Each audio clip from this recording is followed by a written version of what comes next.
Good evening all. तुमच्या सगळ्यांचं स्वागत आहे. जे आपला सेशन आहे unspoken message from the life journey of Chhatrapati Shivaji Maharaj. आणि जसं स्वराज्य जे छत्रपती शिवाजी महाराजांनी ज्याची स्थापना केली आहे आणि त्याच्यामधनं खूप साऱ्या गोष्टी अशा आहेत की आपण शिवाजी महाराजांना we respect him like God. पण ते करत असताना आपण खूप साऱ्या अशा गोष्टी आहेत की ज्या आपण स्वतः पण इम्प्लिमेंट करू शकतो आपल्या आयुष्यामध्ये. आणि जे आम्ही फर्स्ट सेशन घेतलेलं ते हिंदीमध्ये घेतलेलं, तर काही लोकांनी आम्हाला फीडबॅक दिला की जेव्हा आपण नेक्स्ट सेशन घेऊ तर ते मराठी लँग्वेज मध्ये असेल तर it should be like preferable. तर त्यासाठी आम्ही आज जो सेशन घेणार आहे तो मराठी लँग्वेज मध्ये घेणार आहे. आणि जसं स्वराज्य लाईक फ्रीडम इज अ बून, तर ही गोष्ट खूप इम्पॉर्टंट आहे. सो बून म्हणजे काय आहे? सो इट्स अ वरदान आणि we all have that right to receive it. So we must follow it in our life. And आपण सगळ्यांनी त्याचा विचार केला पाहिजे की खरंच आपण ते स्वराज्य किंवा फ्रीडमसाठी आपण वर्क करतोय का. सो जे छत्रपती शिवाजी महाराजांची जी स्टोरी आहे किंवा जे बुक आपण ह्याच्यामध्ये रेफर करतोय, सो दॅट बुक इज श्रीमान योगी, जे रणजित देसाई सरांनी लिहिलेलं आहे, तर त्याचा आपण ह्याच्यामध्ये यूज करणार आहे. आणि ही जी स्टोरी आहे ही आपण एका एंटरप्रिन्युरियल पर्स्पेक्टिव्हनी बघतोय. So we are looking at this story की ऍज अन एंटरप्रिन्युअर जर आपण विचार केला तर शिवाजी महाराजांच्या ज्या लाईफ जर्नी मधनं आपण काय शिकू शकतो. सो जी एंटरप्रिन्युअरची जी डेफिनेशन आहे ती काय आहे की एंटरप्रिन्युअर एक असा व्यक्ती की जो समाजामध्ये जे पण चॅलेंजेस असतात, जे पण प्रॉब्लेम्स असतात त्याच्यावर तो विचार करतो, त्याच्यासाठी सोल्युशन्स क्रिएट करतो, त्याच्यानंतर तो त्यांना कॅपिटलाइज करतो, कमर्शियलाइज करतो आणि लोकांना ते सोल्युशन देतो की ज्याच्यासाठी लोक त्याला त्या सोल्युशनसाठी people pay for it and they make profit. Entrepreneur make profit out of it. And ती जी प्रोसेस असते त्या प्रोसेसमध्ये सगळ्यांना फायदा झाला पाहिजे. So it should be win win situation for everyone. तर जे एंटरप्रिन्युअर असतात तर त्याचे काही सक्सेसफुल होण्यासाठी काही ट्रेड्स आहेत, तर ते कुठले कुठले आहेत की ते मोटिवेटेड असतात, क्रिएटिव्हिटी असते त्यांच्यामध्ये. तर जेव्हा आपण ही स्टोरी बघणार आहे शिवाजी महाराजांची तर आपल्याला तोच बघायचंय की याच्यामधले कुठल्या गोष्टी आहेत की त्या त्यांनी त्यांच्यामध्ये होत्या आणि त्या त्यांनी कशा वापरल्या आणि आपण कशा वापरू शकतो आजच्या जीवनामध्ये. त्याच्यानंतर पर्सिव्हनेस जे आहे की निगोशिएशन स्किल्स जे होते महाराजांचे तर ते किती पॉवरफुल होते, त्यांचं विजन किती क्लिअर होतं, त्यांची जी वर्सॅटॅलिटी आहे ती किती स्ट्रॉंग होती, त्यांचे जे टीम मेट्स होते म्हणजे तुम्ही असं बघाल की एकदम यंग पासनं ओल्ड एज जे होते तर ते सगळ्यांबरोबर त्यांचा तो कनेक्ट स्ट्रॉंग होता. त्याच्यानंतर जे रिस्क टॉलरन्स जे होतं ते खूप इम्पॉर्टंट क्वालिटी आहे जर तुम्हाला ऍज अन एंटरप्रिन्युअर सक्सेसफुल व्हायचं असेल तर. फ्लेक्झिबिलिटी, प्रत्येक सिच्युएशन मध्ये फ्लेक्झिबिलिटी आपल्याला बघायला भेटते. डिसिजिव्हनेस की कितीही प्रेशर असेल तरी ते जे डिसिजन मेकिंग कॅपॅसिटी होती ती त्यांच्याकडे खूप स्ट्रॉंग होती. And collaboration. तर आपण बघतो की हे सगळे जे आहेत हे एंटरप्रिन्युरियल क्वालिटीज आहेत जे आपण आज 21st सेंचुरी मध्ये जेव्हा आपण कुठलेही MBA प्रोग्राम घेतो तर त्याच्यात ते सांगतात की ऍज अन एंटरप्रिन्युअर तुमच्यामध्ये या सगळ्या क्वालिटीज असल्या पाहिजे किंवा हे ट्रेड्स तुम्ही डेव्हलप केले पाहिजे. पण जेव्हा आपण शिवाजी महाराजांचा स्टडी करतो तर 16व्या शतकात त्यांच्यामध्ये सगळ्या क्वालिटीज होत्या आणि खूप जास्त प्रमाणात होत्या. राईट. तर चॅलेंज काय होतं जसं आपण लास्ट सेशन मध्ये डिस्कस केलं. सो एव्हरीवेअर लाईक की ऑल द 3 पॉवर्स ज्या होत्या, मुघल्स होते, त्याच्यानंतर आदिलशाह होते, कुतुबशाह होते आणि पोर्तुगीज होते, ते पूर्ण यांनी जे पण ऍडमिनिस्ट्रेटिव्ह जे होतं किंवा जे शासन होतं हे यांच्या हातामध्ये होतं. आणि जेवढे या जे आपण धरतीपुत्र म्हणू ते सगळे यांच्यासाठीच काम करत होते. आणि कुठेतरी एक गरज होती की एक आपला स्वतःचा या धरतीचा एक राजा पाहिजे जो इथल्या लोकांचे प्रॉब्लेम समजू शकतो आणि त्याला तो सोल्युशन देऊ शकतो. And that time actually in that situation, एवढ्या टफ सिच्युएशन मध्ये महाराजांचा जन्म झाला होता. तर आपण काही गोष्टी बघूया. जसं मी तुम्हाला म्हटलं की हे जे रेफरल बुक यूज केलंय ते श्रीमान योगी आहे, रणजित देसाई सरांनी हे लिहिलेलं आहे. अँड मी सगळ्यांना रेकमेंड करू इच्छितो की तुम्ही हे पुस्तक डेफिनेटली रीड करा आणि खूप अमेझिंग पुस्तक आहे. म्हणजे पुस्तक वाचत असताना मला असं वाटत होतं की जसं मी त्या सिच्युएशन मध्ये आहे आणि मी ते डोळ्यासमोर बघतोय. तर अशा पद्धतीने ते डिस्क्राईब केलेलं आहे. आणि त्यांनी खूप सारे त्याचा स्टडी केलेला आहे, खूप साऱ्याचा अभ्यास केलेला आहे आणि त्यानंतर त्यांनी हे पुस्तक लिहिलेलं आहे. तर त्यामुळे आपल्या सगळ्यांसाठी खूप चांगलं रेफरल बुक आहे जर आपण शिवाजी महाराजांचा जर तुम्हाला अभ्यास करायचा असेल तर. देन जे डिस्क्रिप्शन म्हणजे जे रणजित देसाई सर आहेत त्यांनी एक डिस्क्रिप्शन दिलेलं आहे शिवाजी महाराजांचं, की जे बुक स्टार्ट जे असतं आपलं प्रस्तावना जे असते त्याच्यामध्ये त्यांनी ते डिस्क्राईब केलेलं आहे. तर मी ते तुमच्या सगळ्यांसाठी वाचणार आहे. तर तुमच्या सगळ्यांना रिक्वेस्ट आहे की जर तुम्हाला कोणी विचारलं छत्रपती शिवाजी महाराज कोण होते, तर तुम्हाला ऍटलीस्ट एवढं तरी माहिती पाहिजे. कारण खूपदा असं होतं की आपले जे हे महापुरुष आहेत आपण कुठेतरी यांना विसरत चाललोय. तर जर शिवाजी महाराजांचं जर तुम्हाला एक 1 पेज डिस्क्रिप्शन जर द्यायचं असेल तर शिवाजी महाराज कोण होते, तर जे रणजित देसाई सर जे आहेत ते म्हणतात की जेव्हा इतिहास वाचतो आपण तर इतिहास वाचत असताना त्यात दिसणारे शिवाजी महाराजांचे जे रूप आहे ते पाहून मी थक्क झालो. तर काय आहे ते रूप, तर इतका अष्टपैलू, अष्टावधानी, संपूर्ण पुरुष माझ्या नजरेत नाही. आदर्श राज्यकर्ता, थोर सेनानी, प्रजादक्ष, धर्माभिमानी, पण त्याच्याच बरोबर परधर्म सहिष्णू, चारित्र्य संपन्न, दूरदृष्टीचा असा जाणता राजा जगाच्या इतिहासात दुसरा सापडणे कठीण. मुलगा, पती, बाप, मित्र, शिष्य इत्यादी संसारी नात्यांनी देखील घडणारे या महापुरुषाचे दर्शन मन भरून टाकते. शिवाजी धार्मिक होते. जे छत्रपती शिवाजी महाराज आहेत ते धार्मिक होते, पण धर्म भोळे नव्हते. व्यवहारी होते, पण ध्येय शून्य नव्हते. श्रींच्या राज्याचे स्वप्न पाहणारा स्वप्नाळू आणि ते स्वप्न वास्तविक उतरविताना कठोर वास्तववादी ते त्यांचे स्वरूप आहे. ते एक्झाम्पल देतात की जेव्हा विजयनगर सारखी साम्राज्य वैभवाच्या ऐन शिखरावर होती आणि काही परकीय आक्रमणांच्या सामान्य धक्क्याने नामशेष झाली, त्यांचे पुनरुत्थान झाले नाही, ही इतिहासाची नोंद आहे. पण पुरंदरच्या तहाने धुळीला मिळालेले राज्य त्या धुळीतून परत उठून त्याला सुवर्णमय करण्याचे सामर्थ्य फक्त या एकाच महापुरुषाला साधले, ही इतिहासाचीच नोंद आहे. हे राज्य उभे करीत असता जनतेचे ही कल्याणाची जबाबदारी राजाची आहे हे तो कधीच विसरला नाही. अनेक लढाया महाराज लढले, पण त्यात प्रजेवर त्याने कधी नवे कर लादले नाही. मी शत्रूशी शत्रू म्हणूनच वागलो, मित्राला दगा दिल्याचे दाखवा, असे त्यांचे आव्हान आहे आणि त्या आव्हानाला उत्तर नाही.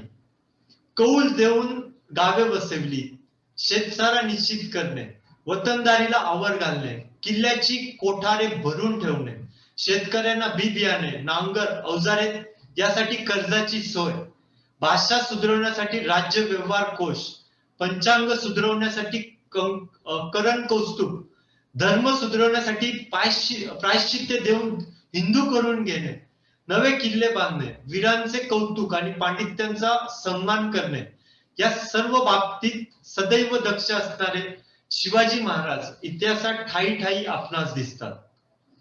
आणि हे जे वर्णन रणजित देसाई सरांनी जे केले ते म्हणजे आपल्या सगळ्यांना ऍटलीस्ट एवढं तरी माहिती पाहिजे महाराजांबद्दल. सो जेव्हा हे स्टोरी स्टार्ट होते ते काय आहे, म्हणजे काय बॅकग्राऊंड काय आहे याची, तर काही त्यांनी डेट्स दिलेले आहेत की 1594 मध्ये शहाजी राजांचा जन्म झाला, 1596 मध्ये ज्या आऊसाहेब आहेत त्यांचा जन्म झाला, त्याच्यानंतर 1603 मध्ये शहाजी राजे आणि आऊसाहेब यांचा जन्म झाला, 1608 मध्ये रामदास स्वामी जे आहेत जे छत्रपती शिवाजी महाराजांचे मेंटॉर पण आहेत त्यांचा जन्म झाला. देन 1629 मध्ये लखुजी रावांचा मृत्यू झाला. 1930 फेब्रुवारी 1630 या दिवशी छत्रपती शिवाजी महाराजांचा जन्म झाला. आणि ते जेव्हा मोठे होत होते तर त्यांच्या जेव्हा त्यांचं भविष्य बघण्यासाठी जेव्हा शास्त्री बुवांना त्यांनी बोलवलेलं, तर जिजाबाई त्यांना जे म्हणाल्या शास्त्री बुवांना, ते जर तुम्ही सगळ्यांनी ऐकलं तर तुम्हाला समजेल की किती मोठा चॅलेंज होता. म्हणजे त्या सिच्युएशन मध्ये जेव्हा शिवजन्म झाला तेव्हा काय चॅलेंजेस होते, आणि जे जिजामाता ज्या आहेत त्यांना एक खूप मोठा एक काय म्हणू की एक खूप मोठा त्यांच्या मनामध्ये एक खूप मोठा त्यांना असं दडपण आलेलं होतं. आणि ते जेव्हा ते बोलतात तर जिजामाता त्या जेव्हा शास्त्री बुवा आहेत त्यांना विचारतात तर ते त्यांना म्हणतात, तुम्ही संकोच न करता सार स्पष्टपणे सांगा, कारण या पोराच्या वेळी दिवस गेले आणि घरदाराचा थारा उडाला, कुणाचा मेळ कुणाला राहिला नाही, रक्ताच्या नात्यांनी वैर पत्कारलं, जहागिरीवर जी जहागीर होती त्याच्यावर गाढवाचा नांगर फिरला, आजोबांचे छत्र गमावलं, आज या मितीला या पोराचे वडील शत्रू मागे धावत आहेत, त्याचा थोरला भाऊ लहान आहे पण त्याचीही वणवणीतून सुटका नाही, साऱ्या मुलकाची अन्नान्न दशा झालेली आहे आणि पर मुलकात पर ठिकाणी ना माहेरी ना सासरी आज मी याला जन्म देत आहे, पोटात असता ही तर्रा आहे, तर आता याच्या पायगुणानं आणखी काय धिदवडे निघणार आहेत तेवढे सांगून टाका. म्हणजे तुम्ही समजा की किती रोष आहे, किंवा जे आऊसाहेब आहेत त्यांना किती चॅलेंजेस आहेत.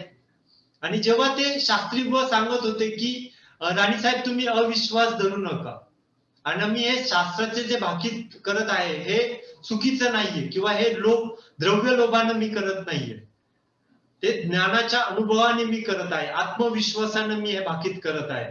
आणि त्यांनी एक वाक्य सांगितलंय, महाराजांचं जे भविष्य त्यांनी सांगितलं त्याच्यामध्ये, की हे मूल जन्म जन्मांतरीचं पांग फेडील. आणि राणीसाहेब पापाचा भार वाढला असता, धरती त्रस्त झाली असता, जसा देवकी वसुदेव कंसाच्या बंदीशाळेत जसं श्रीकृष्णाला जन्म घालतात, तसंच हा जो मुलगा आहे हा तुमच्या इथे ज्यांनी जन्म घेतला आहे. And that was a situation. आज जर आपण विचार केला, आपले जे चॅलेंजेस आहेत ना ते खूप छोटे आहेत.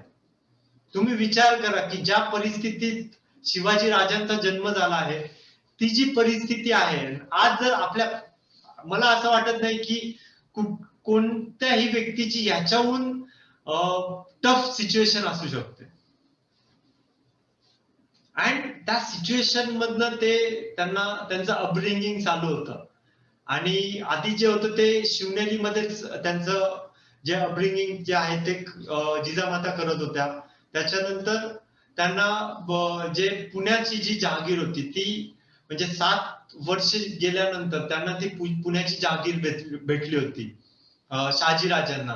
आणि मग 1637 मध्ये आऊसाहेब या पुण्यात आला, आणि त्यांच्याबरोबर दादोजी कोंडदेव होते, की he was one of the you can say teacher for Chhatrapati Shivaji Maharaj, की ज्यांनी त्यांना खूप साऱ्या गोष्टी शिकवल्या आहेत.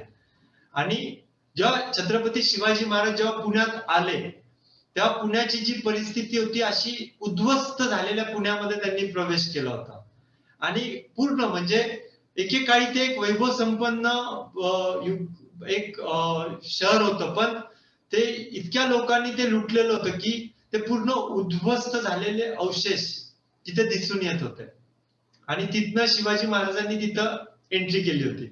त्याच्यानंतर शहाजी राजांना 1639 मध्ये बंगळूरची जहागीर पण भेटली होती. त्याच्यानंतर माधोजींना फलटणची जहागीर भेटली होती.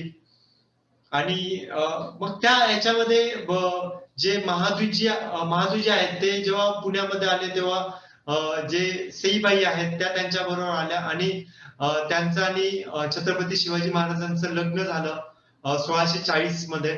आणि 1641 ते 42च्या दरम्यान त्यांची परत बंगळूरला रवानगी झाली.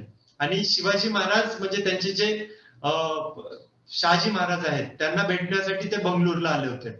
तर तेव्हा जेव्हा शिवाजी महाराजांनी प्रवेश केला होता तर ती जी बंगळूरची जी परिस्थिती होती खूप चांगली होती कम्पॅरेटिव्हली. म्हणजे पुण्यामधनं जेव्हा ते बंगळूरमध्ये आले तर तिथं चांगल्या पद्धतीचं त्यांचं स्वागत झालं किंवा संभाजी राजांना ते भेटले, जे त्यांचे मोठे बंधू होते.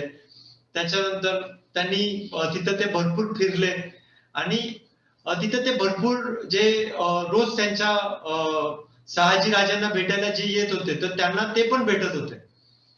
तर एकदा जे इंग्रज आहेत ते तिथं आले. तर शिवाजी महाराजांनी, म्हणजे किती वय बघा त्यांचं किती होतं, की 10-12 वर्ष त्यांचं वय होतं आणि संभाजी राजे त्यांना म्हटले की हे इथं बिझनेस करण्यासाठी, म्हणजे व्यवसाय करण्यासाठी आले आहेत. तर शिवाजी महाराजांनी त्यांना प्रश्न विचारला की हे व्यवसाय करण्यासाठी त्यांच्या इथं जागा नाहीये का, ते इथं का आलेले आहेत. म्हणजे त्यांना ते माहिती होतं की हे फक्त बिझनेस साठी आलेले नाहीये, यांचा दुसरा काहीतरी याच्यामध्ये अजून एक एक अजेंडा आहे, हिडन अजेंडा आहे. त्याच्यानंतर जेव्हा शिवाजी महाराजांना शहाजीराजांनी दाखवले की ते जे इंग्रज होते त्यांनी खूप साऱ्या गोष्टी आणलेल्या, तर ते शिवाजी महाराजांना ते दाखवत होते आणि शहाजी महाराजांनी सांगितलं की तुम्ही चूज करा ह्याच्यामधलं काय पाहिजे तुम्हाला. तर तुम्हाला माहितीये का शिवाजी महाराजांनी काय चूज केलं? त्यांनी एक बंदूक चूज केली. तर जेव्हा शहाजीराजांनी त्यांना विचारलं की तुम्हाला येते का बंदूक चालवता, तर ते म्हटले येत नाही, पण मी शिकणार आहे. So this is the creativity of an entrepreneur. त्यांनी हा विचार नाही केला की मला तलवार येते तर मी तलवार घेतो. त्यांनी हा विचार केला की हे काहीतरी नवीन आहे आणि हे शिकण्याचा काहीतरी फायदा होऊ शकतो, म्हणून त्यांनी ते बंदूक चूज केले. देन त्याच्यानंतर तिथं जे शहाजी राजांचा जे सारा जो थाटगाट होता तो ऐश्वर्य संपन्न होता आणि तिथे जे खूप काम नव्हतं त्यांना, म्हणजे रुटीन त्यांचं कसं होतं, पूजा अर्चना होती, काव्य चर्चा होते, देन जे आयुध घराची जी होती ती पाहणी ते करायचे, लष्कराची ते तपासणी करायचे, बाग बगीचे ते बघायचे. त्याच्यानंतर रात्री नाच रंग असायचा, नृत्य गायन असायचे, शृंगार असायचा. तर हे त्यांचे रुटीन असायचं आणि त्याच्यामध्ये शिवाजी महाराजांना कुठंतरी एक ते मिसिंग त्यांना वाटत होतं की त्यांना हे सगळ्या गोष्टी आवडत नव्हत्या. तर एकदा जेव्हा ते जिजाबाई आणि तुकाबाई जेव्हा होत्या, तर शिवाजी राजे तिथे आले आणि त्यांनी त्यांना विचारलं की शिवाजी राजांनी विचारलं, आई आपल्याकडे माणसं येतात तशी इथं काही येत नाही. तर जे तुकाबाई होत्या, जिजाबाई होत्या, त्यांनी शिवाजी राजांकडे पाहिलं आणि जिजाऊ ज्या आऊसाहेब आहेत त्या म्हटल्या की काय म्हणतोस तू, की इथे एवढे सगळे सरदार येतात, ते उमराव येतात. तर शिवाजी महाराजांनी त्यांना विचारलं की ते नव्हे, जसं आपल्याकडे पाटील येतात, नानू वस्ताद येतात, मावळे येतात. तर तुकाबाई एकदम हसल्या आणि त्यांनी शिवाजी राजांना सांगितलं की हे महाराजांचं ठिकाण आहे, हे राजाचं ठिकाण आहे आणि इथं अशी माणसं येत नाही, राजाला भेटायला राजेच येतात. तर शिवाजी महाराजांचा जो त्याला एक रिप्लाय होता तो काय होता माहितीये तुम्हाला? त्यांनी ते म्हटले की राजे कुणाचे असतात, ते प्रजेचे असतात. मग ज्या राजाच्या घरी प्रजा जायला भीते तो राजा कसला.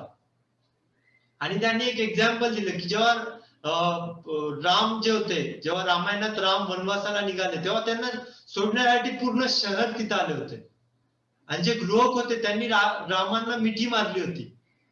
तर ते म्हणतात तोच खरा राजा आणि ते जिजाबाईंना म्हणतात. तर तुम्ही विचार करा की एवढ्या लहानपणी जी त्यांची मॅच्युरिटी होती ती किती स्ट्रॉंग होती. म्हणजे त्यांना फक्त हे मजा करण्यामध्ये त्यांना इंटरेस्ट नव्हता, त्यांना ते लोकांमध्ये जाऊन लोकांचे प्रश्न सोडवण्यामध्ये त्यांना जास्त इंटरेस्ट होता आणि तसं ते त्यांना ते एक मिसिंग फॅक्टर होता तिथं.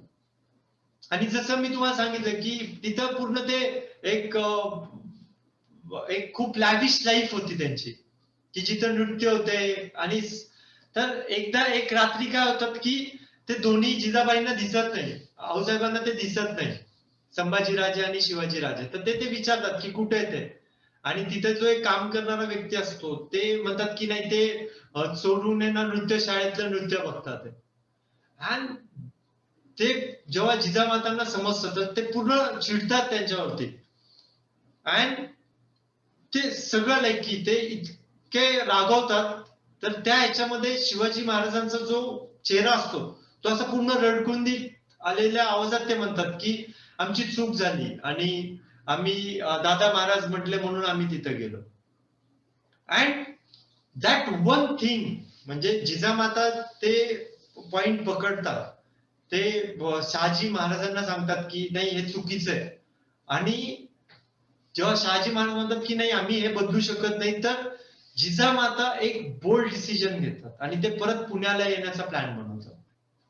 तुम्ही विचार करा की किती स्ट्रॉंग डिसिजन आहे तो. आणि तिथलं सगळं जे शान शौकत आहे किंवा एक लाविश लाईफस्टाईल आहे ते सोडून ते परत पुण्याला येतात. तर तुमच्या आयुष्यामध्ये पण खूप सारे असे प्रसंग येऊ शकतात किंवा की जिथं तुम्हाला दोन ऑप्शन आहे की एक तुम्हाला एक शॉर्ट टर्म मध्ये तुम्हाला खूप चांगली लाईफ आहे किंवा जेव्हा तुम्ही ऍज अ जॉब म्हणून काम करताय तर शॉर्ट टर्म मध्ये तुमची लाईफ खूप चांगली आहे. पण जेव्हा तुम्ही लॉंग टर्म मध्ये त्याचा विचार कराल तर तुमच्या लक्षात येईल की जे एंटरप्रिन्युअरचं जे लाईफ आहे तेच तुम्हाला एक खरं फ्रीडम मिळवून देऊ शकतं. आणि तेच महाराजांची थॉट प्रोसेस होती. आणि मग महाराज आणि आऊसाहेब परत ते प्लॅन करतात, ते परत पुण्याला येतात. आणि जसं मी तुम्हाला म्हटलं की हे सगळं जे बंगळुरूमध्ये जी त्यांची लाईफस्टाईल असते ती सोडून ते again come back to Pune. आणि मग परत त्यांचा जो रुटीन होता की त्यांना भेटायला भरपूर सारे लोक येत असतात, ते भरपूर साऱ्या गोष्टी शिकत असतात, तिथं एक टीम बिल्ड करत असतात, पाटील येतात. आणि त्या सिच्युएशन मध्ये ना एक खूप छान इन्सिडन्स आहे तिथं. आणि आपल्या सगळ्यांसाठी याच्यामध्ये खूप चांगलं एक लर्निंग आहे. तर ते तुमच्या सगळ्यांची मी शेअर करू इच्छितो की तिथे एक आहे ना भीमा म्हणून एक व्यक्ती येतो महाराजांना भेटण्यासाठी. आणि तो असा असतो की तो जंगलात येत असतो, तर लांडग्यांनी त्याच्यावरती हल्ला केलेला असतो आणि त्याच्याकडे काही नाही काठी असते, तरी सुद्धा तो ते जो एक 3 लांडगे असतात तर त्यापैकी एका लांडग्याला तो मारतो. आणि त्याला कोणतरी तिथं सांगतात की जर तुम्ही याची सेफ्टी घेऊन जर गेला तर तुम्हाला एक बक्षीस भेटू शकतं. तर तो जो भीमा असतो ना तो येतो आणि तो येऊन वाड्यावर येतो लाल महालामध्ये आणि तिथं तो ती शेपटी घेऊन आलेला असतो. तर त्याला विचारतात की तू कुठला आहेस? तर तो म्हणतो की मी साताऱ्याचा आहे, तिथं खूप दुष्काळ आहे, त्यामुळे मी प्लॅन करतोय की कुठंतरी जर मला भेटलं काही चांगलं ऑप्शन तर मी ते घेण्यासाठी. आणि मला वाटेत असताना लांडग्यांनी माझ्यावरती हमला केला आणि मी त्यापैकी एका लांडग्याला जे मारले तर त्याची शेपूट आहे.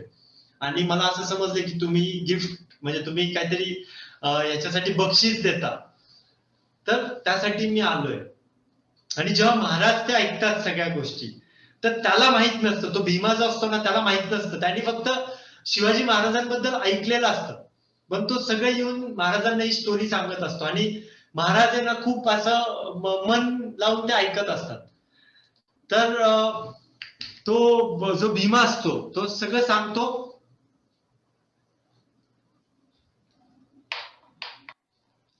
जे दादोजी आहेत ते मग तिथे जे कुलकर्णी असतात त्यांना सांगतात की तुम्ही याला बक्षीस द्या. तर राजे काय करतात, महाराज उठतात आणि ते आतमध्ये जातात आणि त्याच्यासाठी एक तलवार घेऊन येतात आणि त्याला तलवार गिफ्ट करतात. तर तो जो भीमा असतो तो लोहार असतो. तर तो जेव्हा ती तलवार बघतो तर तो काय करतो, ती तलवार बघितल्यानंतर त्याला आनंद होतो. तर तो महाराजांना विचारतो, तर महाराज म्हणतात आज तर तू वाचला की ती तुझ्याकडं साधं एक म्हणजे काहीच नव्हतं शस्त्र, साधी एक काठी होती त्याच्यावर तू पण पुढच्या वेळेस असं होणार नाही म्हणून ही तलवार ठेव. आणि तो जेव्हा भीमा ती तलवार हाती घेतो आणि पान बघत असतो तो महाराजांना सांगतो की रामपुरी दिसते ही. आणि महाराज एकदम आश्चर्यचकित होतात आणि त्याला विचारतात तुला कसं कळलंय? तर तो म्हणतो की माझा तर हा धंदाच आहे आणि म्हणून मला माहिती आहे. तर त्या एवढ्याशा म्हणजे किती छोटीशी एक इंटरॅक्शन आहे आणि त्या एका छोट्याशा इंटरॅक्शन मध्ये महाराज त्याला म्हणतात की तुझं पुढचं प्लॅन काय आहे? तर तो म्हणतो की नाही जिथं पोट भरल तिथं काहीतरी करायचं आहे. तर महाराज त्याला म्हणतात की माझ्यासाठी काम करशील का, म्हणजे स्वराज्यासाठी काम करशील का? तर तो म्हणतो हा करेन ना, तुम्ही काम सांगा. आणि महाराज त्याला पूर्ण लोहारशाला देतात. मग तुम्ही इमॅजिन करा की एवढी छोटीशी ती एक इंटरॅक्शन आहे आणि त्याच्यामध्ये ते त्याला ती लोहारशाल देतात आणि भीमा त्यांच्या पाया पडतो आणि त्याला खूप म्हणजे he feel lot of gratitude for Chhatrapati Shivaji Maharaj. आणि जे सोनोपंत असतात ते ऍक्च्युली दादोजींकडे बघत असतात आणि दादोजी म्हणतात की राजआज्ञा झाली तर तुम्ही त्या आज्ञेचं पालन करा. पण ते जेव्हा सगळे जातात तर जेव्हा राजे एकटे असतात तर दादोजी त्यांना म्हणतात की एवढ्या तडकाफडकी माणसं नेमायची नसतात. माहित नाही ना हा व्यक्ती कुठनं आलेला आहे, काय आहे. पण शिवाजी महाराज त्यांना म्हणतात की जोपर्यंत आपण संधी देत नाही तोपर्यंत आपल्याला कसं समजणार की या व्यक्तीचं पोटेन्शियल काय आहे ते. सो इमॅजिन दिस की किती फास्ट, म्हणजे जेव्हा जिजामातांना हे समजतं तर ते म्हणतात की हे एक राजलक्षण आहे की एवढ्या फास्ट ते डिसिजन घेऊ शकतात. तर ते जे डिसिजन मेकिंग आहे, आणि आपल्यामध्ये खूप सारे असे लोक असतात की ज्यांना काहीतरी करायचं असतं पण ते डिसिजनच घेत नाही. म्हणजे आयुष्यभर ते त्या प्रॉब्लेमला कुरवाळत बसतात. आणि जेव्हा ते एक डिसिजन मेकिंग साठी कुठल्या एखादी संधी येते तर आपण ते डिसिजन घेऊ शकत नाही. तर एक खूप इम्पॉर्टंट क्वालिटी आहे. म्हणजे जर तुम्हाला सक्सेसफुल एंटरप्रेन्योर व्हायचं असेल तर तुम्हाला ते डिसिजन मेकिंग खूप इम्पॉर्टंट आहे आणि तुम्ही ते घेतलं पाहिजे. आणि तुम्ही बघा म्हणजे असं काही खूप मोठा असा कुठला त्यांच्याकडे ऑप्शन नव्हता किंवा महाराज असे काही खूप एक्सपिरियन्स होते असं पण नव्हतं. आणि ही was not dependent for every decision. म्हणजे जर ते तुम्ही इमॅजिन करा जर ह्या डिसिजन साठी जर त्यांनी दादोजींकडे गेले असते तर दादोजींनी हा डिसिजन कधीच घेतला नसता.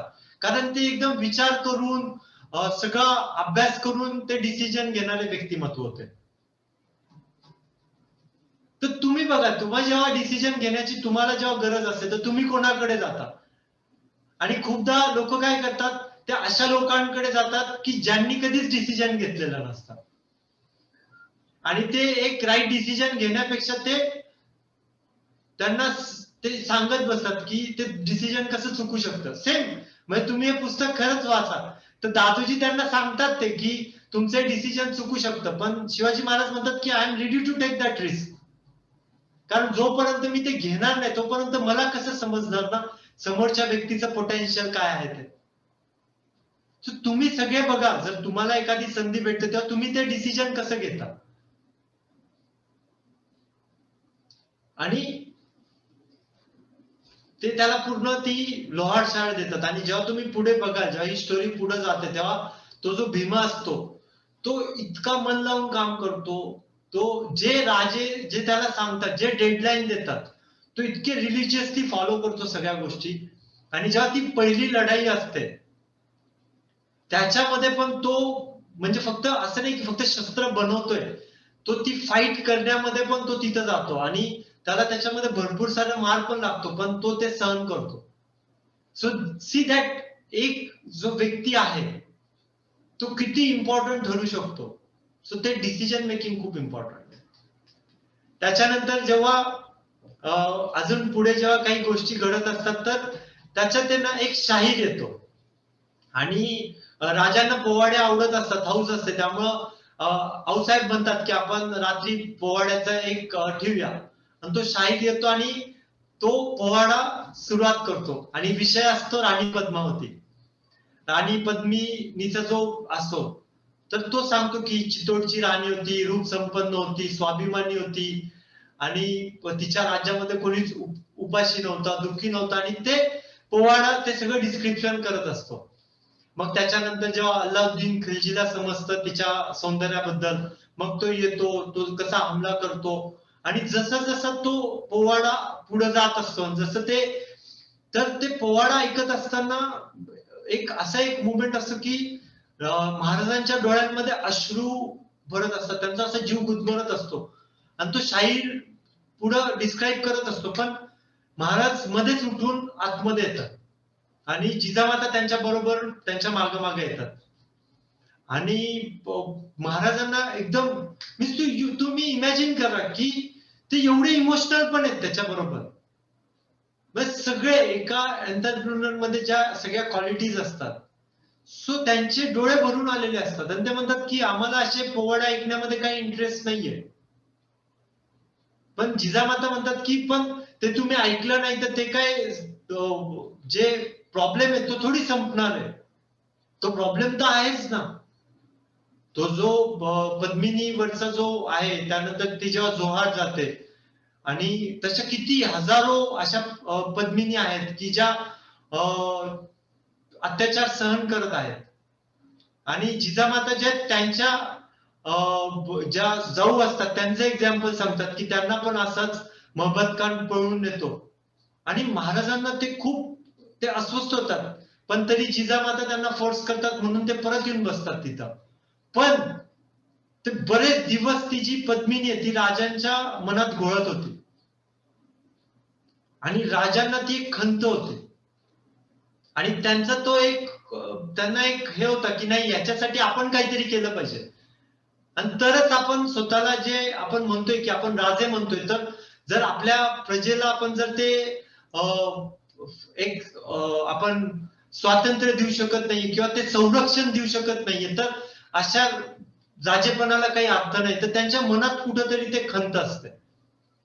आणि त्याच्यानंतर काही दिवसांनी जेव्हा ते असेच फिरत असतात, रांजेत वरून ते असे जात असतात, आणि तिथं एक जण त्यांना हाक मारतो, आणि तो येऊन राजांचे पाय पकडतो आणि राजांना सांगतो की माझी पोर नदीला पाणी भरायला गेली होती आणि तिला पळवलं आणि बाटवलं, आणि माझ्या पोरीने जीव दिला. आणि राजांना खूप त्याचा एक राग येतो, आणि ते त्याला विचारतात तुला माहितीये काय कोणी केलंय? तर तो म्हणतो की हा जो पाटील आहे त्यांनीच केलेलं आहे. तर शिवाजी महाराज काय करतात, येसाजींना पाठवतात, आणि येसाजी जातो तिथं पाटलाला घ्यायला, आणि तो परत येतो. तोपर्यंत ते विचारपूस करत असतात, आणि ते परत येतात, आणि त्याचा चेहरा एकदम गोरामोळा झालेला असतो येसाजीचा. तर तो आल्यानंतर राजे त्यांना विचारतात काय झालं, पाटील भेटला नाही का? तर येसाजी म्हणतात की भेटला. मग राजा थोडे कठोर आवाजात विचारतात मग तो आला का नाही? तर येसाजी त्यांचा जो पाटील आहे त्याचा एक फीडबॅक देतात त्याला, की पाटील मस्तवाल आहे, हुकूम सांगितलं तर तो म्हणाला की जाऊन तुझ्या राजाला सांग की तो नावचा राजा आहे, पण मी नावचा पाटील नाहीये, मी या गावचा पाटील आहे. आणि ते सांगताना येसाजींना संताप येत असतो, पण राजांच्या चेहऱ्यावर एक हास्य असतं. राजांना त्याचा राग नाहीये. तर शिवाजी महाराज काय करतात, तर तिथे जो येसाजी असतात किंवा जे नेताजी असतात ते एकदम ते चिडतात. ते म्हणतात आपण जाऊन त्याला पकडून आणू. तर राजा म्हणतात की नाही आपल्याला तसं नाही करायचं. मग आपल्यामध्ये आणि जे बाकीचे जे आहेत त्यांच्यामध्ये काय फरक आहे? जे बाजी प्रभू असतात ते एकदम म्हणतात की नाही आम्ही जाऊन घेऊन येतो. तर महाराज काय करतात, जे रामजी असतात ज्यांच्या मुलीवर हा प्रसंग असतो त्यांना घेऊन ते पुण्याला येतात, आणि येसाजींना आश्चर्य वाटत असतं की असं कसं सोडून दिलं. तर पुण्यात आल्यानंतर महाराज येसाजींना सांगतात की तुम्ही एक 50 स्वार घेऊन जा आणि पाटलाला बंद करून मुसक्या आवळून तुम्ही इथं घेऊन या, आणि उद्या सकाळी त्याला हजर करा. आणि तिथं येसाजींना एक आनंद किंवा एक ते त्यांना एक कॉन्फिडन्स येतो की हा म्हणजे आपण काय फक्त ऐकून नाही येणार आहे इथं. आणि येसाजी जातात तिथं, आणि ते त्या पाटलाला घेऊन येतात. And that was a thing की तो जो पाटील येतो तर तिथं त्याला एक थोडासा झटका बसतो. पण जो जी पनिशमेंट शिवाजी महाराज त्यांना देतात, तर तिथं जेव्हा दादोजी असतात तर दादोजींना ते विचारतात की जो पाटील असतो तो त्यांचे विनवण्या करत असतो की मला सोडून द्या, मला सोडून द्या. पण महाराज कोणालाच त्याच्यामध्ये पडून देत नाही, आणि महाराज त्याला म्हणतात की तुझा हा जो गुन्हा आहे तो फक्त तुला एकच तुला ऑप्शन देतो, जर तू त्या जिने आत्महत्या केली जर तू तिला सुखरूप घेऊन आलास तर तुला मी माफ करतो. तो पाटील म्हणतो की हे शक्य नाहीये. तर राजा म्हणतात की मग तुला माफ करणं पण शक्य नाहीये. आणि त्याला एक कठोर म्हणजे एकदम कठोर त्याला एक शिक्षा देतात. आणि राजे संतापाने थरथरत उभे राहिले, आणि ते त्याला म्हटले की ती जेव्हा पोर किंचारली असेल तेव्हा तुझे काय कान बहिरे झाले होते का? आणि ते येसाजींना म्हणतात की या हा जो पापी याचे हात आणि पाय तोडा, आणि गाढवावरून बसवून राजधात नेऊन सोडा. आणि गावचे पाटील आहेत तर त्यांना ती एवढी मोठी शिक्षा दिलीच पाहिजे आणि त्याची अंमलबजावणी करून आम्हाला तातडीने येऊन तुम्ही रिपोर्ट करा. तर तुम्ही इमॅजिन करा. And what was his age? 15 वर्ष. हा प्रॉब्लेम असा नाही की हा फक्त 16व्या शतकातलाच प्रॉब्लेम, हा प्रॉब्लेम आज पण आहे. आपण काय करतोय त्याच्यासाठी? ते तुम्ही जेवढी लोक हे प्रोग्राम अटेंड करताय, मी तुमच्या सगळ्यांना एक रिक्वेस्ट करू इच्छितो की तुम्ही आज विचार करा की हा एक खूप मोठा प्रॉब्लेम आज पण आहे. भारतामध्ये आज पण खूप सारे असे असतात की ज्यांच्यावर रेप होतोय आणि त्यांना तो प्रॉब्लेम आहे. आणि जे रेप करतात ते त्यांना उलट जास्त फ्रीडम ऑफ स्पीच आहे, आणि ज्यांच्यावर होतोय त्यांना कुठेतरी चॅलेंजेस आहेत. तर जर आज आपल्याला काहीतरी करायचं असेल तर आपण काय करू शकतो? तुम्ही हे असं नका सांगू की हे गव्हर्नमेंटचं काम आहे किंवा हे दुसऱ्या कोण, आपण काय करू शकतो त्याच्यासाठी? शिवाजी महाराजांनी हा विचार नव्हता केला तेव्हा की मी काय करू शकतो, मी तर फक्त 15 वर्षाचाच आहे. आज या प्रोग्राममध्ये खूप सारे असे लोक आहेत की जे 15 वर्षाचे असेल, कोणी 20चा असेल, कोणी 25चा असेल, कोणी मोठे पण असतील, 50-60 वर्षाचे पण काही पार्टिसिपेंट्स आहेत.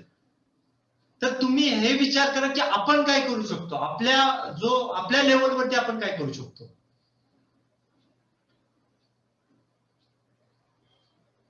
आणि त्याचा विचार केला पाहिजे. म्हणजे छत्रपती शिवाजी महाराज जे आहे ना, फक्त आपण पुस्तकात वाचून त्यांना सोडून नाही देऊ शकत, किंवा ते फक्त एक दिवस आपण त्यांना नाही सेलिब्रेट करू शकत. ते आपण रोज, त्यांनी जे आपल्याला हे सगळे जे त्यांच्या लाईफ मध्ये जे आपल्याला शिकवलंय ते आपण रोज इम्प्लिमेंट करू शकतो. आणि माझी तुमच्या सगळ्यांना रिक्वेस्ट आहे की तुम्ही विचार करा याच्यावरती. आपण काय, तुम्ही तुमचे सजेशन्स द्या आणि काय करू शकतो.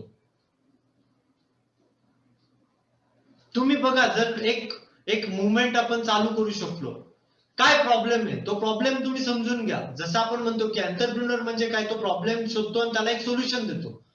तर काय सोल्युशन असणार आहे त्याला? तुम्ही विचार करा की काय प्रॉब्लेम आहे. कारण जेव्हा तो प्रॉब्लेम येतो तर ते जे ज्यांनी तो जो केलेला आहे, जे आरोपी आहे, त्यांना प्रॉब्लेम नसतो. ते हे पाटलासारखेच ते आज माजलेले. आणि ज्याच्यावर ते होतंय आणि त्यांचा जो परिवार आहे त्यांना प्रॉब्लेम आहे, ते कुठे जाऊ शकत नाहीये. तर आपण जर असं काही करू शकलो की आपल्याला तर हे रोखायला पाहिजे. त्याच्यामध्ये आपण एज्युकेशनचा खूप मोठा पार्ट घेऊ शकतो.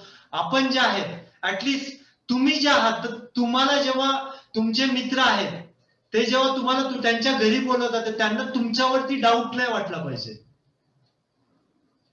तुमच्या जो तुमचा कॅरेक्टर आहे त्याच्यावरती त्यांना डाऊट नाही वाटला पाहिजे तुमच्या मित्रांना. तर ते पहिलं काम आहे. जे महाराजांचे जे शत्रू होते ना, त्यांना पण एवढा कॉन्फिडन्स होता की जर चुकून त्यांची कोणी बहीण किंवा त्यांची कोणी मुलं किंवा मुली किंवा त्यांची कोणी सून जर त्या युद्धात त्यांचे अडकले असतील तर त्यांना एवढा कॉन्फिडन्स होता की महाराज त्यांना सुखरूप परत पाठवतील. आणि ते एक्झाम्पल्स आहेत पुढे. हे असं नाहीये की फक्त आपल्याच लोकांना महाराजांनी ते रिस्पेक्ट दिलेला आहे. नाही, ती शत्रूची जरी कन्या असेल, शत्रूची जरी सून असेल ना, तर त्यांच्यासाठी पण सेम रूल होता. तर आपण ते फॉलो करतोय का? शत्रू खूप लांबची गोष्ट आहे. विचारा की तुमचा जो मित्र आहे त्याला तरी तुमच्यावरती कॉन्फिडन्स आहे का त्याच्या घरी घेऊन जाताना, की you have that strong character. तर तो विचार तुम्ही केला पाहिजे. ती पहिली गोष्ट आहे. आणि दुसरी गोष्ट ही की जसं हा पाटील आहे, अशी जी लोक आहेत त्यांना आपण काय पनिशमेंट देऊ शकतो, आणि जसा तो एक साधा माणूस होता त्याला आपण काय प्रोटेक्शन देऊ शकतो किंवा त्या फॅमिलीसाठी आपण काय करू शकतो. तर तो विचार आपण सगळ्यांनी करण्याची गरज आहे. आणि शिवाजी महाराज हे आपण रोज जगू शकतो, ही गोष्ट तुम्ही लक्षात ठेवा. It's not theoretical. Shivaji Maharaj हे 100% प्रॅक्टिकल आहे. आणि आज पण ते त्यांचे जे लर्निंग आहे ते आपल्या सगळ्यांसाठी इक्वली इम्पॉर्टंट आहे. सो मी तुमच्या सगळ्यांना रिक्वेस्ट करेल, तुम्ही तुमचे सजेशन्स द्या. हे 2 प्रॉब्लेम आहे जे मला वाटतं ते, किंवा तुम्ही अजून त्याच्यामध्ये जर तुम्हाला काही अजून ऍड करायचं असेल तर तुम्ही डेफिनेटली करा. पण मला असं वाटतंय की जे आरोपी आहेत त्यांना काहीतरी पनिशमेंटसाठी आपण केलं पाहिजे, आणि जे व्हिक्टीम आहेत त्या ह्याची, किंवा जी व्हिक्टीमची फॅमिली आहे त्यांना प्रोटेक्शन देणं गरजेचं आहे. या जर 2 गोष्टी आपण करू शकलो तर ते, तुम्हाला काय वाटतं, हे एकदा जी पनिशमेंट दिली आहे, जेव्हा त्या सगळ्या 12 गावांमध्ये जेव्हा ते पसरलं असेल, कोणी ती डेअरिंग तरी केली असेल का? आपल्याला एक ऍडव्हान्टेज आहे की आपण आज काय पारतंत्र्यात जगत नाही, आपण इंडिपेंडन्स मध्ये जगतोय, आपण लोकशाहीत जगतोय. पण त्या लोकशाहीचे पण काही लिमिटेशन्स आहेत. तर त्या लोकशाहीचाच वापर करून आपण कसं ते ओव्हरकम करू शकतो, ती गोष्ट आपण सगळ्यांनी विचार केली पाहिजे. त्याच्यानंतर राजे नेहमी जायचे, म्हणजे जे रोहिडेश्वरचं जे मंदिर आहे तिथं ते नेहमी जायचे, तिथं बसायचे. त्यांनी तिथं एक टीम गोळा केली होती. सगळे हे तानाजी मालुसरे, चिमाजी, येसाजी, नरसप्रभू, दादाजी, बाळाजी, या सगळ्यांना, हे 4-5 लोकच होते. तुमचा जो फ्रीडमची जी जर्नी आहे ना, ती पण अशीच सुरुवात होणार आहे. किंवा ही जी चॅलेंज आपण म्हणतोय की हे चॅलेंज आपल्याला ओव्हरकम करायचंय, तर याची सुरुवात ही 5-6 लोकांनीच होणार आहे. पण जेव्हा हे आपण चांगल्या पद्धतीने करू तेव्हा एक लोक याच्यामध्ये जॉईन होणार आहे, आणि तशी ती त्यांची एक सेना जी आहे ती त्यांची तयार होत होती. आणि महाराज तिथं जायचे, त्यांना सांगायचे की आपल्याला काहीतरी केलं पाहिजे, आपल्याला काहीतरी केलं पाहिजे. आणि ते सगळे घाबरायचे ऍक्च्युली. त्या सगळ्यांना माहित नव्हतं की महाराजांच्या मनात काय आहे ते तिथं जायचे, ते पूजा करायचे.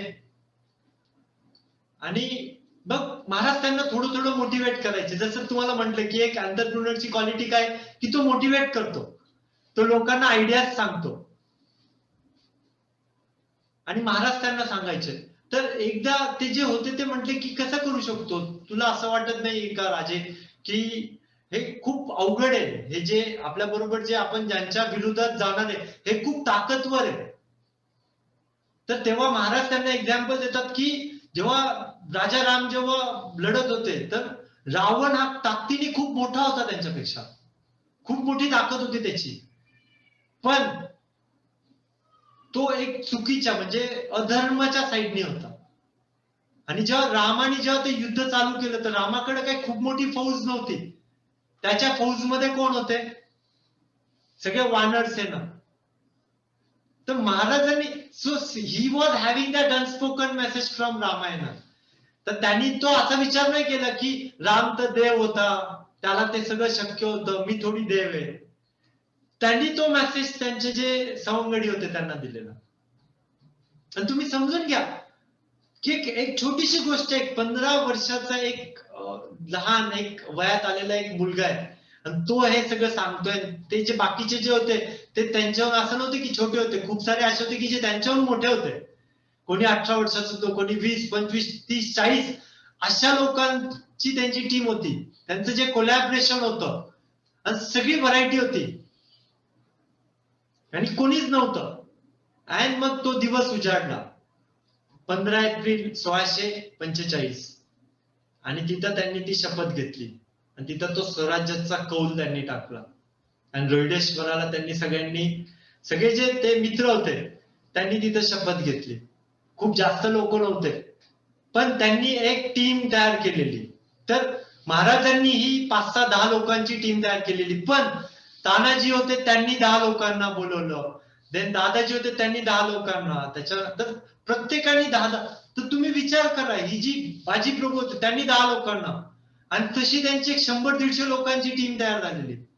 आणि तो जो भीमा होता त्याला राजांनी सांगितलेलं की तू तयार कर तलवारी आणि भाले. आणि 15 दिवसामध्ये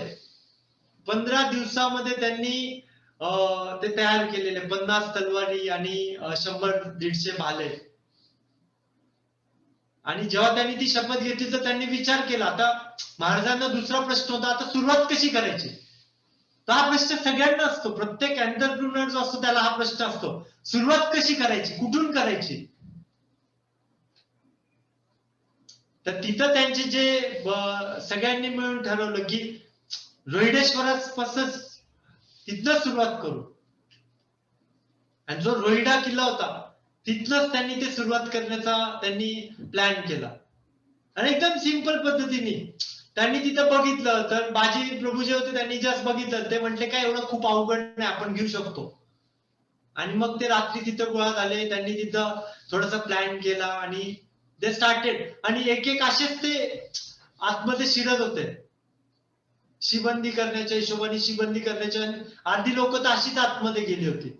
आणि तिथले जे सैनिक, त्यांना कोणालाच वाटलं नाही ना की असं काय होऊ शकतं. आणि त्यांनी ती रोहिडेश्वरावर प्रथम चाल केली, ते जिंकले. तिथं तिथला जो सरदार होता त्याला त्यांनी कैद केली.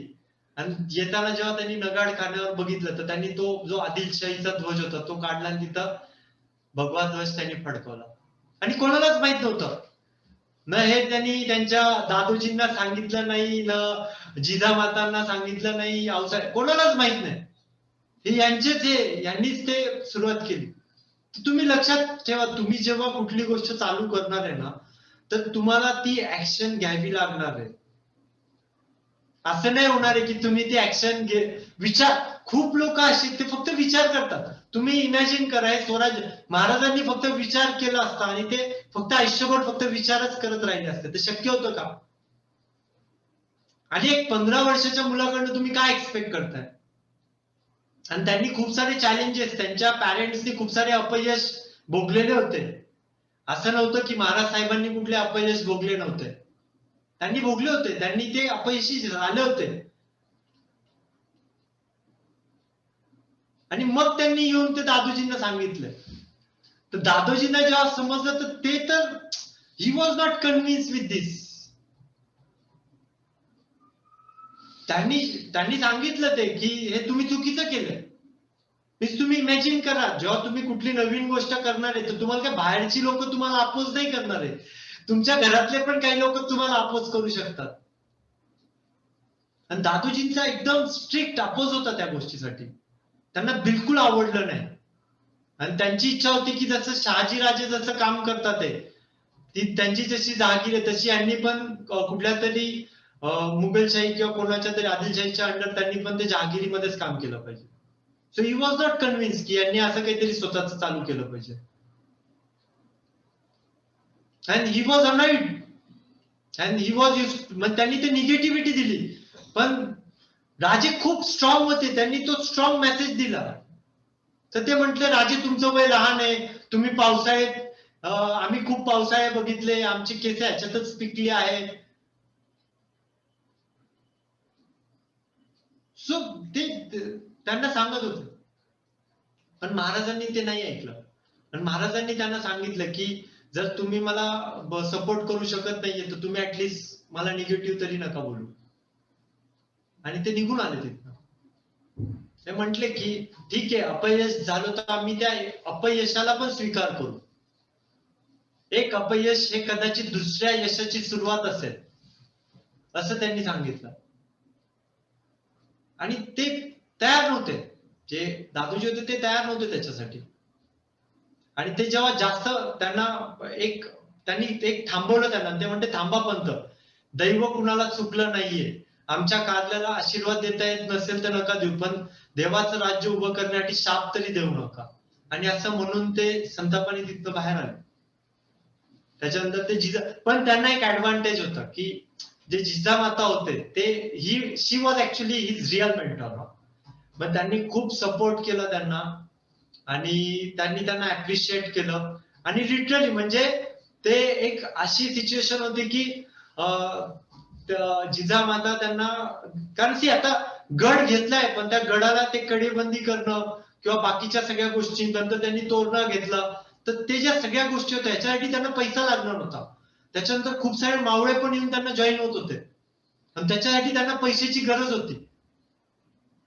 तर लिटरली म्हणजे जिजामाता त्यांनी ते गेले, त्यांनी 1000 होऊन होते ते काढून त्यांच्या हातात दिले आणि ते म्हटले की आम्हाला काय याचा फायदा आहे, हे तुमच्या स्वराज्यासाठी जेव्हा कामाला येईल तर आणि राजांना ते एक त्यांना सपोर्ट होता.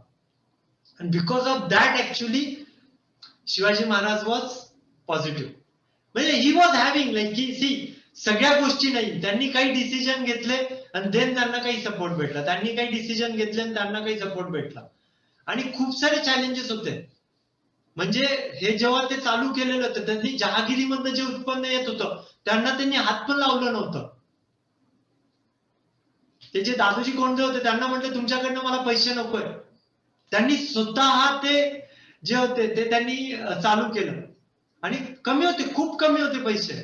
जेव्हा त्यांनी तोरणा घेतला आणि जेव्हा तोरणाला ते रिकन्स्ट्रक्ट करत होते, it was very difficult for him and he was in tense actually. आणि जेव्हा ते जिजामातांकडे गेले तर ते म्हटले की नाही काही प्रॉब्लेम नाहीये, पण जिजामाता अशा होते की ही वॉज नोईंग द हिम, म्हणजे शिवाजी महाराजांना ते एवढ्या चांगल्या पद्धतीने ओळखत होते, तर ते म्हटले आई आणि गुरु बसतं, तुम्ही काहीच लपवू शकत नाही. आणि मग ते ओपन अप झाले की असा असा प्रॉब्लेम आहे, आता नाहीच आहे, पैसेच नाहीये. आणि जो तोरणाचा जो आपण रिकन्स्ट्रक्शनचं काम चालू केलेलं आहे ते असं वाटतंय की कुठंतरी ते थांबवावं लागेल. आणि जिजामाता त्यांना म्हटले की तुम्ही घाबरू नका, हिंमत सोडू नका. So he was having that association from his on mother, आणि ती खूप गरजेची आहे. मग जर तुम्ही एंटरप्रिन्युरियल जर्नी चालू करताय, जेव्हा तुम्हाला हे चॅलेंजेस येणार आहे, तर आणि जेव्हा तुम्ही ते जाऊन तुम्ही कुठल्या तरी तुमच्या मित्राबरोबर बसणार आहे जो एम्प्लॉई आहे किंवा जो ज्याला ते माहित नाहीये, तर तो तुम्हाला तिथनं एक स्ट्रॉंग निगेटिव्ह मेसेज देऊ शकतो किंवा तुम्हाला निगेटिव्ह करू शकतो. आणि खूप एंटरप्रिनर्स असे की जे फेल होण्याचं फक्त एकच रिझन आहे की ते जाऊन त्यांचे जे मित्र असतात, जे एम्प्लॉई असतात किंवा जे कधीच एंटरप्रिनर झालेले नाहीये त्यांचा सल्ला घेतात. सी दादोजी कोंडदेव त्यांचे टीचर होते, त्यांच्याकडनं ते खूप साऱ्या गोष्टी शिकले होते आणि ते त्यांना मानत पण होते. पण ज्या दादोजी कोंडदेवांनी त्यांना सपोर्ट नाही केला या गोष्टीसाठी, तो he was not ready to listen to him. आणि त्यांनी जेव्हा ती पहिली मोहीम केली तर त्यांनी सगळ्या गोष्टी ते सगळ्यांबरोबर डिस्कस करत नव्हते.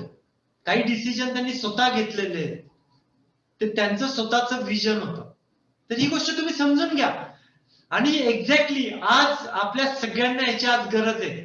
तुम्ही बघा खूप साऱ्या लोकांना आज प्रॉब्लेम आहे, अनएम्प्लॉयमेंट एवढा मोठा चॅलेंज आहे, आणि आपण फक्त ते जॉब जॉब जॉब जॉबच्या मागे आपण पळतोय. तुम्ही विचार करा, तुम्ही महाराजांसारखा विचार करा, तुम्ही छत्रपती शिवाजी महाराजांसारखा विचार करा, तुम्ही बिझनेस करण्याचा विचार करा, तुम्ही एंटरप्रिनर होण्याचा विचार करा. आणि जेव्हा मी ही स्टोरी वाचत होतो ना, तर मला खरंच it was so much of inspiration for us and amazing. म्हणजे आणि जे चॅलेंजेस आम्हाला पण येत होते आमच्या बिझनेसमध्ये, फक्त ही एक स्टोरी परत परत परत परत वाचून तो एक फेथ भेटत होता की जर महाराजांनी ते ओव्हरकम केले तर डेफिनेटली आम्ही पण म्हणजे ही जी स्टोरी आहे हेच असोसिएशन होतं, आणि त्याच असोसिएशनचा वापर आम्ही करत होतो. आणि खूप मोठा चॅलेंज होता. तोरणं बांधणं हे महाराजांसाठी शक्यच नव्हतं. जिजामाता म्हटले की आपण मी तुम्हाला सगळे हे देते, म्हणजे दागदागिने देते, म्हणजे त्या लेवलला पण त्या सपोर्ट करायला तयार होत्या. पण महाराज म्हटले की तो खूप कमी आहे, म्हणजे तेवढीशा यांनी प्रॉब्लेम नाही सॉल्व्ह होणार. आणि तुम्ही इमॅजिन करा किती मोठा प्रॉब्लेम आहे हा. आणि महाराजांना ते रात्री झोपायला गेले आणि त्यांना माहिती होतं की इतका तुटपुंजा खजिना आहे की काहीच नाहीये आणि उद्या काम बंद करावं लागणार आहे असं त्यांनी सांगितलं. ते झोपायला गेले आणि जिजामाता त्यांच्या ह्याच्यात गेल्या, त्यांनी ते पारायण केली. See you need god. म्हणजे see I don't tell you की तुम्ही कुठल्या देवाला तुम्ही फॉलो करताय किंवा कुठल्या गुरुला, but you need some spiritual support for this. आणि त्यांना होता, म्हणजे महाराज छत्रपती शिवाजी महाराजांना एक खूप स्ट्रॉंग स्पिरिच्युअल सपोर्ट होता. आणि सकाळी तानाजी आले एकदम पहाटे पहाटे, अँड ते डायरेक्ट म्हणजे ते काहीच नाही, ते ही डायरेक्टली वेंट टू महाराजांच्या महालामध्ये गेले. महाराज जस्ट नुकतेच उठले होते आणि ते गेले, महाराजांच्या कानामध्ये त्यांनी सांगितलं आणि ते ऐकून महाराजांना इतका आनंद झाला, इतका आनंद झाला. तर तो मेसेज जो होता तो हा होता की ते काम करत असताना तोरण्यामध्ये त्यांना एक खजिना सापडला होता. धान्य साठ म्हणजे त्यांना एक खूप स्ट्रॉंग म्हणजे तुम्ही सगळ्यांनी ही स्टोरी मे बी ऐकली असेल की असे भरलेले म्हणजे सोन्या नाण्यांनी भरलेले त्यांना हंडे सापडलेले. आणि तुम्ही इमॅजिन करा इतकं म्हणजे ते इनफ होतं की ज्याच्याने ते मोहरांचे हंडे त्यांना सापडलेले. आणि तुम्ही इमॅजिन करा महाराज तिथं नव्हते, त्यांची हे जे टीममेट होते, जरी त्यांनी ते नसतं सांगितलं तरी काय फरक पडला असता. तुम्ही इमॅजिन करा किती स्ट्रॉंग टीम म्हणजे किती विश्वासू लोकांची टीम त्यांनी तयार केलेली. आणि फक्त पैशासाठी काम नव्हते करत त्यांच्याबरोबर, त्या सगळ्यांचा एक गोल होता, त्या गोलसाठी ते काम करत होते. आणि ते घेऊन ती माहिती घेऊन ते आले तिथं. तर ती ऑनेस्टी, तर तुम्ही जेव्हा तुमची बिल्ड करणार आहे टीम, तर तुम्हाला पण ते बघावं लागणार आहे की ती टीम तुमच्यासारखी म्हणजे पहिली गोष्ट तुम्ही ऑनेस्ट पाहिजे, तुमचे ते कॅरेक्टर आणि तुमची ती व्हॅल्यू सिस्टीम पाहिजे. आणि तेव्हाच तुमची टीम अशी तुम्ही बनवू शकता की जे सेम असणार आहे. आणि ते तिथनं directly they came to Jijamata. आणि ते जिजामातांकडे आले आणि त्यांनी ते सांगितलं की तो सापडलाय आणि he was very happy for that. And त्यांनी ते फॉलो त्यांनी सांगितलं त्यांना की जिजामाता म्हणजे तिथे पारायणच करत होते आणि त्यांनी ते बघितलं आणि शी वॉज ऑल्सो व्हेरी हॅपी. त्यांनी सांगितलं की जो मेन प्रॉब्लेम होता तो डेफिनेटली हा एवढा इनफ साठा आहे की याच्यामुळे हा प्रॉब्लेम डेफिनेटली आपला सॉल्व्ह होणार आहे. अँड दे वर व्हेरी हॅपी. सो तुम्ही समजून घ्या की खूप इम्पॉर्टंट गोष्ट आहे. आणि तुम्ही जेव्हा ही जर्नी तुमची स्टार्ट करणार आहे अँड वेन मी काही अशी पण पुस्तकं वाचली की जे 21st सेंचुरी मधली पुस्तकं आहेत, जसं रॉबर्ट कियोसाकी आहे. आणि जेव्हा मी महाराजांना बघतो आणि जेव्हा मी रिलेट करतो, तर तुम्ही बघा त्यांचे जे वडील होते ते ई क्वाड्रंट मध्ये होते. त्यांना पण खूप मोठी संधी होती ई क्वाड्रंट मधून त्यांची जर्नी स्टार्ट करायची, त्यांनी ते ऍक्सेप्ट केलं नाही. त्यांचे जे टीचर होते दादूजी कोंडदेव, त्यांची पण इच्छा होती की त्यांनी ई क्वाड्रंट मधनं सुरुवात केली पाहिजे, पण त्यांनी सुरुवात एस क्वाड्रंट मधनं केली. त्याच्यानंतर त्यांनी ती हळूहळू टीम बिल्ड केली. त्यांनी खूप मोठी टीम नाही बिल्ड केली, त्यांनी फक्त 10 लोकांची टीम बिल्ड केली. मग त्या 10 लोकांनी 10 लोकांची टीम बिल्ड केली, त्या 10 लोकांनी 10 लोकांची, आणि असं ते एक मोठी टीम बिल्ड झालेली आहे. आणि जी व्हॅल्यू सिस्टीम होती ती त्यांनी कधीच कॉम्प्रोमाइज केलेली नाहीये. आणि तुम्ही कुठलाही सक्सेसफुल तुम्ही बी क्वाड्रंट मध्ये आजचे 21st सेंचुरी मधले किंवा 20th सेंचुरी मधले पण लोक बघा, तुम्ही नारायण मूर्ती बघा, तुम्ही टाटा बघा, रतन टाटा, हे सगळे बी क्वाड्रंट मध्ये. And they all are having same thought process, similar thought process, similar value system. कारण जे सक्सेस प्रिन्सिपल्स आहेत ना ते सेम असणार आहे. And in this way Chhatrapati Shivaji Maharaj जे आहेत त्यांनी ती टीम बिल्ड केलेली आहे. आणि आपण पण सगळे करू शकतो. तुम्ही सुरुवात करा, कुठलीही गोष्ट सुरुवात करण्यासाठी एकाच माणसाची गरज आहे आणि ते तुम्ही स्वतः होऊ शकता. तुमच्या फॅमिलीमधले तुम्ही स्वतः होऊ शकता. आणि डेफिनेटली तुम्ही अटेंड करणारे प्रत्येक जण डेफिनेटली 15 वर्षाच्या वरतीच असणार आहे, आय एम शुअर. तर तुमच्या सगळ्यांना एक खूप मोठं लेसन आहे या स्टोरी मधलं. So, thank you very much for attending this session. Thank you very much for spending your 1 hour. And I'm sure की याचं तुम्हाला सगळ्यांना एक खूप चांगलं लर्निंग भेटू शकतं. तुम्हाला खूप साऱ्या गोष्टी याच्यामध्ये शिकायला भेटतील. आणि तुम्ही लक्षात ठेवा, ही स्वराज्य ही जी संकल्पना होती ही फक्त एक आयडिया होती, पण महाराजांनी त्यासाठी खूप सारे ऍक्शन घेतलेली आहे. आणि त्या ऍक्शनमुळं तो एक स्वराज्याचं जे स्वप्न होतं ते साकार होऊ शकतं.